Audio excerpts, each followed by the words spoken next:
He always talked about a Manchester United player and what that meant and what it, the way in which you should play, the way in which you should always have risk in the game and entertain. You always knew that he had an eye on short term, but also long term as well. He knew everything about my family, and this was Gary and Phil Neville, that were 14-year-old lads in a school of excellence when Sir Alex Ferguson was probably fighting for his job at the time. He had great confidence in me, and I just always tried to do my best. I mean, you don't want to let anyone down, especially not the manager.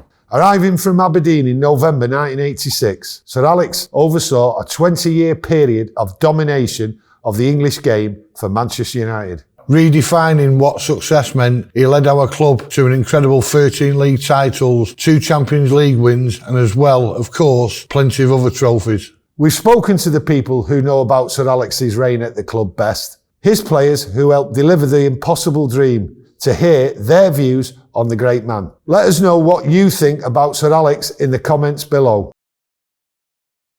Gary, could you describe Alex Ferguson to people who haven't met him in real life? Someone who drove the most incredible standards, never stopped, every single second of the day, never let up, disliked his opponents with a passion and expects his players to come along with that and represent the badge. He always talked about a Manchester United player and what that meant and what it, the way in which you should play, the way in which you should always have risk in the game and entertain and go and score goals and always have an attacking thought in your mind, play the ball forward, run forward, positive in every single way, really. But I think the biggest thing is just the fact that he drove standards every single day. Work ethic. Every single team talk was about work ethic, hard work, being proud to get up every single day and work hard and do the very best that you can and never letting yourself down on that. My great memory of him, right, of the stories and all that, it's when he came into this club. Yeah. He came into this club and he told everyone in there, up yours, Liverpool, we're going to do you. Yeah. I'm going to build a team, a club, what's going to dominate English football and overtake them Scousers. Which none of us believed at the time because he was that far behind. That's right. But the proof's in the pudding, yeah. And what did he do? He took them on, yeah. And he's hated them ever since. Yeah. And great that it is still that way. But then that's rivalry. But he came here with a purpose. Yeah.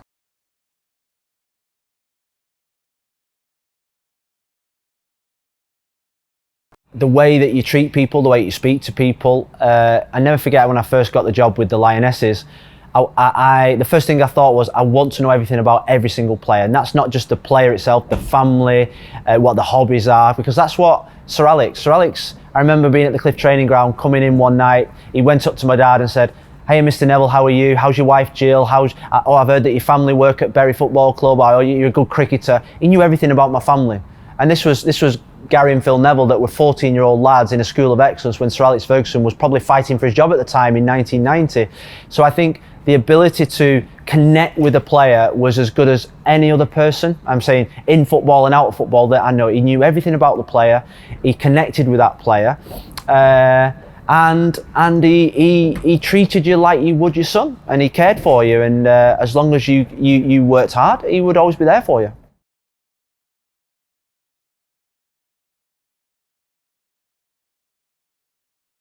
I think pretty early on, you knew that you were never sort of safe or you were never comfortable for what he did in 94, 95, or 95, 96, when, he got, he let go my hero, Mark Hughes, and then my roommate, Paul Ince, and then a fan's favourite, Andrei Kanchelskis. When you see that sort of thing, you're thinking, and you'd won 2 of the leagues out of the last 3, that this manager isn't messing about when it comes to, if you win leagues or not, he's going to improve. And so from then on, really, sometimes we suffered in the short run, like when we signed Wayne and Cristiano, we didn't win a league for a year or 2, but then after that, winning 2, 3 leagues on the trot and also Champions League. So you always knew that he had an eye on short term, but also long term as well. I supported it, right, through the bad times, right? But to me, Manchester United was still the greatest club in the world, right? But what it was, we had a bad period, and it was a long period. And he brought in just pure gold. Well, we go again, don't we? The class of '92. There's another one. You know, we've had Addison, the kids, what he brought through, and remember, got to Villa on the first game of the season, getting done 3-1. Yeah. Alan Hansen with his favourite quote, you open out with kids, we wins a double. These players go on to have successful and great careers for Manchester United. You know, well, what did he do? He brought Ollie in. Brought Ollie in, and in '99, he put that goal away. And what it is, there's a product, what he's brought in, and hopefully that product now, Ollie, is going to take us on. But he's there with the brain and knows what's going on inside that club. But that's Fergie's man. And every player he's brought in, what stayed here loyal, right, who didn't just flit off, right, they've got the Man United way. And Fergie brought that back, and he brought the belief into everyone. And what a great club and what a great servant he was.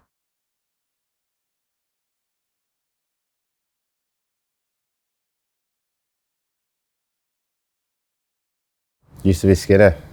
I do remember him saying to me, you're going to have to get a bit stronger, because I was just skin and bones. And that's when I started going in the gym. But, you know, if I look back now, you know, he had great confidence in me, and I just always tried to do my best. I mean, you don't want to let anyone down, especially not the manager. That's what everyone has to say about the greatest football manager we've ever seen. Let us know what you think in the comments below, and thanks for watching. Watch more videos here. Please subscribe to the channel here, and please leave all comments down below, please.